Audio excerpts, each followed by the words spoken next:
নির্বাচনী প্রচারণা ঘিরে রাজনীতির মাঠে উত্তাপ বাড়ছে, গণসংযোগে ব্যস্ত প্রার্থীরা। ভোটের সুষ্ঠু পরিবেশ নিশ্চিতের তাগিদ বিশেষজ্ঞদের। এবারে নির্বাচন ভবিষ্যতের সব নির্বাচনের মানদণ্ড স্থাপন করবে বলেছেন প্রধান উপদেষ্টা। যেই জয়ী হোক তার সাথেই কাজ করতে আগ্রহী যুক্তরাষ্ট্র। টি-20 বিশ্বকাপের ভেন্যু বদলের দাবিতে বিসিবির আবারও চিঠি, আইসিসির স্বাধীন কমিটির হস্তক্ষেপ চায় বাংলাদেশ। দেখছিলেন ক্রাউন সিমেন্ট সংবাদ শিরোনাম, এবারে বিস্তারিত। একটি দল ঘাবড়ে গিয়ে নির্বাচনের মাঠে আতঙ্ক ভয়ের পরিবেশ তৈরি করছে বলে অভিযোগ করেছেন এনসিপির আহ্বায়ক ও ঢাকা 11 আসনের প্রার্থী নাহিদ ইসলাম। তিনি হুঁশিয়ারি করে বলেন, কোনো পরিস্থিতিতেই ভোট কেন্দ্র দখলের পায়তারা বাস্তবায়ন করতে দেবে না 10 দলীয় নির্বাচনী ঐক্য। শুক্রবার সকালে নির্বাচনী প্রচারণার অংশ হিসেবে গণমিছিল কর্মসূচির শুরুতে পথসভায় এসব কথা বলেন তিনি। মিছিলটি বাড্ডা এলাকার বাসতলা থেকে শুরু হয়ে রামপুরা ব্রিজ পর্যন্ত যাবে। নাহিদ ইসলাম বলেন, চাঁদাবাজ ও দখলদারদের বিরুদ্ধে এবারের নির্বাচন, তাই সমগ্র বাংলাদেশ এই নির্বাচনের দিকে তাকিয়ে আছে। গণ অভ্যুত্থানে যারা রাজপথ থেকে সরে আসেনি তাদেরকে জীবিত অবস্থায় ভোট কেন্দ্রের সামনে থেকেও সরানো যাবে না। ভোট কেন্দ্র দখল করতে দেওয়া হবে না, জনগণের প্রকৃত বিজয় ছিনিয়ে আনা হবে। এ সময় 10 দলীয় জোট সরকার গঠন করবে বলেও প্রত্যাশা ব্যক্ত করেন তিনি। মিছিলে এনসিপি ছাড়াও জামায়াতে ইসলামী ও 10 দলের নেতাকর্মীরা উপস্থিত ছিলেন।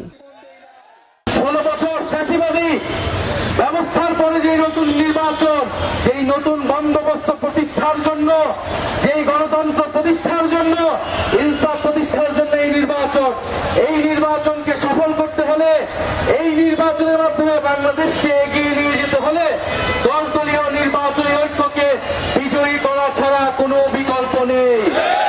রাজনৈতিক দল ও প্রশাসনের সদিচ্ছা থাকলে নির্বাচনের সুষ্ঠু পরিবেশ নিশ্চিত সম্ভব, মত বিশেষজ্ঞদের। তারা বলছেন, নির্বাচনের সুষ্ঠু পরিবেশ ভোটের দিন ভোটারের উপস্থিতি বাড়াবে। রিপোর্ট করছেন নাবিল জাহাঙ্গীর। ত্রয়োদশ জাতীয় নির্বাচনের ট্রেন ছেড়েছে আগেই। বৃহস্পতিবার থেকে শুরু হয়েছে নির্বাচনী প্রচারণা। তবে গত 3টি নির্বাচনে ভোটাররা ভোট দিতে না পারায় আগামী নির্বাচনে ভোটারের উপস্থিতি কেমন হতে পারে তা নিয়ে রয়েছে আলোচনা। ভোটারদের কেন্দ্রে নেয়াকে চ্যালেঞ্জ মনে করছেন বিশেষজ্ঞরা। বিশেষজ্ঞরা বলছেন, নির্বাচনী বিধি বাস্তবায়নে প্রার্থী এবং দলগুলোর আন্তরিকতা সবথেকে বেশি গুরুত্বপূর্ণ। সবাই আমরা চাচ্ছি যে একটা নির্বাচন গ্রহণযোগ্য, উৎসব মুখর পরিবেশ হোক। সেজন্য সবাইকে যদি যার যার সীমা যদি কেউ লঙ্ঘন না করে, কেউ যদি রেড লাইন ক্রস না করে, তাহলে অবশ্যই সুষ্ঠু পরিবেশ বজায় থাকবে। এবং সবাই যেহেতু সুষ্ঠু নির্বাচন চায়, সবাই যেহেতু নির্বাচনে অংশগ্রহণ করতে চায়, প্রতিদ্বন্দ্বিতা করতে চায়, সেহেতু আমার মনে হয় উত্তেজনা থাকলেও সহিংসতা হবে না। রাজনৈতিক দলগুলো যদি আইন মানতে না যায়, তাহলে আপনি এটা সরকার বা পিটাইয়ে পোটাইয়ে কতক্ষণ? আমার মনে হয় যে এটা সার্বিক ব্যাপার, রেসপন্সিবিলিটির ব্যাপার। এখন ওই রেসপন্সিবিলিটি যদি রাজনৈতিক দলগুলো শো না করে, তাহলে সংকটে তারাই বলবে। সরকার এবং প্রশাসন নির্বাচন কমিশনকে সর্বাত্মক সহায়তা করলে নানা চ্যালেঞ্জ থাকলেও সুষ্ঠু পরিবেশ নিশ্চিত করা সম্ভব বলেই মনে করেন তারা। ইসি এককভাবে শাস্তি দিতে পারবে না কোনো প্রার্থীকে, আমাদের ইসি ওইভাবে এম্পাওয়ার্ড না। আর তাছাড়া যারা ওই সমস্ত প্রতিষ্ঠানে দায়িত্ব পালন করে তাদেরকে বুঝতে হয়, সার্বিক দিক বিবেচনা করতে হয় যে একটা ভুল সিদ্ধান্তের কারণে এমন হতে পারে একটা বড় ধরনের রাজনৈতিক সংকট তৈরি হয়ে যেতে পারে। তাদেরকে তো খুব সতর্কভাবে পা ফেলতে হয়। বিশেষ করে সরকারকে ইসির পক্ষে পাশে দাঁড়াইতে হবে। নির্বাচন কমিশন যদি এই আচরণবিধি পরিপালন করতে বাধ্য করতে পারে সকল প্রার্থীকে, এবং সকল প্রার্থী যদি আচরণবিধি মেনে চলে, তাহলে ভোটারদের ভিতর উৎসাহ উদ্দীপনা সৃষ্টি হবে নির্বাচনে অংশগ্রহণ করার জন্য। গণতন্ত্রে উত্তরণের স্বার্থে নির্বাচনের সুষ্ঠু পরিবেশ রক্ষায় যারা আইনসভার সদস্য হতে ভোটের লড়াইয়ে নেমেছেন, তারা নিজেরা নির্বাচনী আইন মেনে চলবেন, এমনটাই প্রত্যাশা সচেতন নাগরিকদের। নাবিল জাহাঙ্গীর, বাংলাভিশন, ঢাকা। দর্শক, ঢাকা 6 আসনে বিএনপি প্রার্থী ইশরাক হোসেনের নির্বাচনী প্রচারণার খবর সংগ্রহে রয়েছেন সহকর্মী শুভ ইসলাম। যুক্ত হচ্ছে তার সঙ্গে। শুভ, ঢাকা 6 আসনে ইশরাক হোসেনের গণসংযোগের কি তথ্য আছে আপনার কাছে, আমাদের জানাবেন। জি, আপনি যেমনটি বলছিলেন, আমরা এই মুহূর্তে দাঁড়িয়ে আছি ঢাকা নির্বাচন এলাকা যে ছয়ের সুরিটোলা এলাকায়, এখানে প্রচারণার দ্বিতীয় দিনের কার্যক্রম শুরু করেছেন বিএনপি প্রার্থী ইঞ্জিনিয়ার ইশরাক হোসেন, এবং সকাল থেকে উনি বিভিন্ন জায়গায় গণসংযোগ করছেন এবং তার যে নির্বাচনী প্রতিশ্রুতি, এই নির্বাচনী প্রতিশ্রুতিগুলো নিয়ে জনগণের সাথে কথা বলছেন।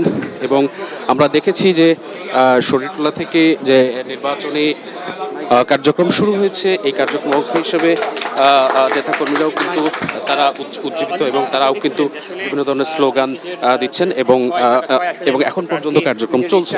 তো দর্শক, আমরা একটু সরাসরি ইঞ্জিনিয়ার ইশরাক হোসেনকে ওনার কাছে জানতে চাই, স্যার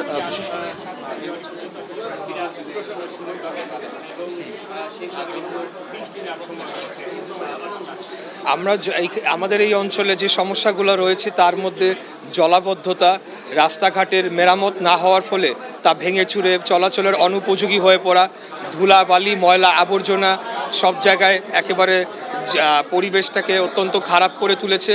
পাশাপাশি আমাদের এখানে তীব্র গ্যাসের সংকট এবং জলাবদ্ধতা এবং আপনার বায়ু দূষণ, শব্দ দূষণ, পানি দূষণ সহ নানাবিধ দূষণের ফলে এখানে জনগণের বসবাস করা প্রায় অত্যন্ত কঠিন হয়ে পড়েছে। তো আমরা এই সমস্যাগুলোকে যেরকম চিহ্নিত করেছি, এগুলা সমাধানের জন্য যেরকম আমরা প্রতিশ্রুতি দিচ্ছি, আমাদের পরিকল্পনাগুলো তুলে ধরছি, পাশাপাশি দীর্ঘমেয়াদে আমরা বাংলাদেশকে একটা গণতান্ত্রিক রাষ্ট্র হিসেবে গড়ে তুলতে চাই।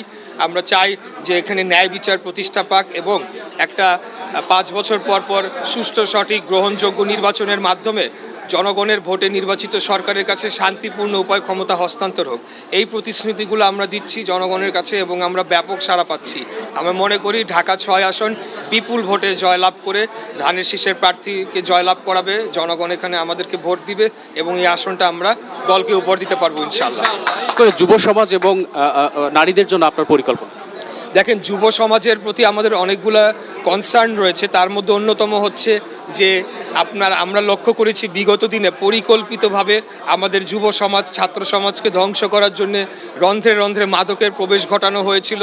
প্রত্যেকটা শিক্ষা প্রতিষ্ঠানের ক্যাম্পাসে সন্ত্রাসের একটা আখড়ায় পরিণত হয়েছিল। তো আমরা সেই জিনিসগুলোকে যেরকম অ্যাড্রেস করব, পাশাপাশি যুব সমাজকে কিভাবে কর্মদক্ষ করে তোলা যায়, তাদেরকে ভোকেশনাল ট্রেনিং এবং হ্যান্ডস অন ট্রেনিং এবং অন্যান্য প্রশিক্ষণের মাধ্যমে কিভাবে কর্মদক্ষ করে তোলা যায় এবং তাদের কর্মসংস্থান কিভাবে হয়, সেই জিনিসটার ব্যাপারে আমরা বিশেষভাবে নজর দিচ্ছি। আর নারীদের ক্ষমতায়নের বিষয়ে আমরা অত্যন্ত এই ব্যাপারে আমরা অ্যাক্টিভ ক্যাম্পেইন চালাচ্ছি। আমরা চাচ্ছি যে নারীরা তারা শুধু ভোট কেন্দ্রে যাবেন তা নয়, ওনারা যাতে রাজনৈতিকভাবে নেতৃত্বের জায়গাতেও আরও ব্যাপক ইনভলভমেন্টটা ওনাদের হয়, সেজন্য আমরা তাদেরকে এনকারেজ করছি। এবং আপনারা জানেন যে ফ্যামিলি কার্ড যে প্রজেক্টটা রয়েছে, সেই প্রজেক্টের মাধ্যমে যে প্রান্তিক পর্যায়ে যারা নারীরা রয়েছেন তাদেরকে আর্থিকভাবে স্বাবলম্বী করে তোলাটাও আমাদের অন্যতম একটা লক্ষ্য রয়েছে। তো এই ধরনের নানাবিধ পরিকল্পনা আমরা নিয়েছি, সেগুলো নিয়ে আমরা কাজ করে যাচ্ছি এবং আমাদের প্রচারণার মাধ্যমে সেগুলো তুলে। আরেকটা বিষয় জানতে চাই, গতকালকে কোনো একটি দলের কোনো একটি প্রার্থী বলেছে যে ঢাকার সিট কাউকেই দেওয়া হবে না, আসলে এই বিষয়টি আপনি কিভাবে দেখছেন, আপনার মন্তব্য? এই বিষয়ে আমি বলবো যে এটা যদি সে ভুলে বা তার নেতাকর্মীদের চাঙ্গা করার জন্য বলে থাকে, তাহলে তার এটা উচিত হবে এই কথাটা দুঃখ প্রকাশ করে জাতির কাছে ক্ষমা চাওয়া।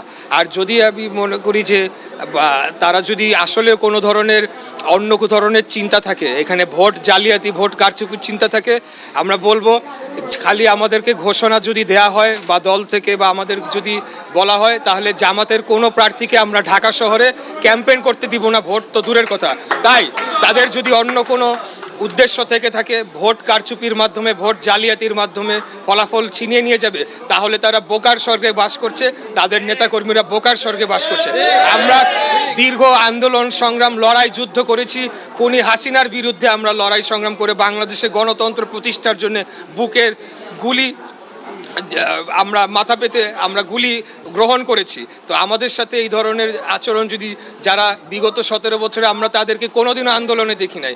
জামাত নামের একটা দল যে আন্দোলন করেছে, এটা আমরা কোনোদিন ভিজিবল ছিল না, কিন্তু আমরা দিন দুপুরে দাঁড়িয়ে, গুলির মুখে দাঁড়িয়ে আন্দোলন সংগ্রাম করেছি। তাই আমাদেরকে এইসব কথা যদি এখন শুনতে হয়, এটা অত্যন্ত আমাদেরকে উত্তেজিত করে তোলে এবং এটা অত্যন্ত দুঃখজনক।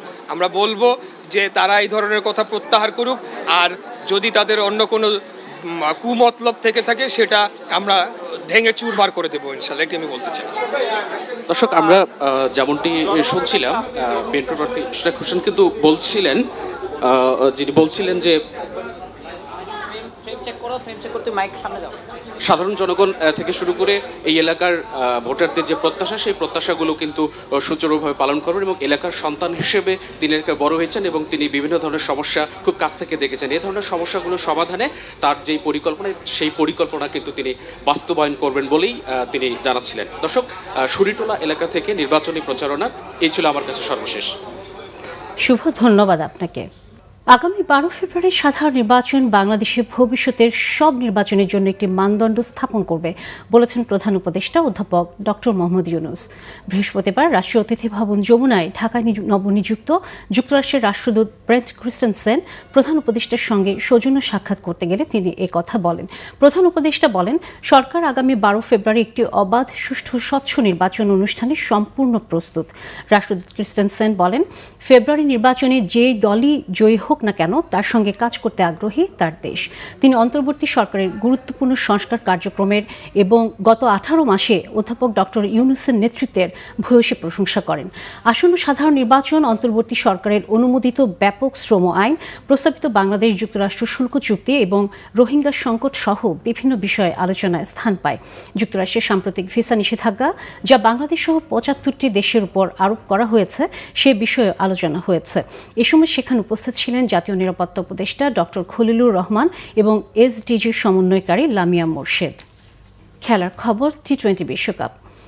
ভারতের টি-20 বিশ্বকাপ খেলতে না যাওয়ার সিদ্ধান্তে নিজেদের অটল অবস্থানের কথা জানিয়ে আইসিসি বরাবর আবারও চিঠি দিয়েছে বিসিবি।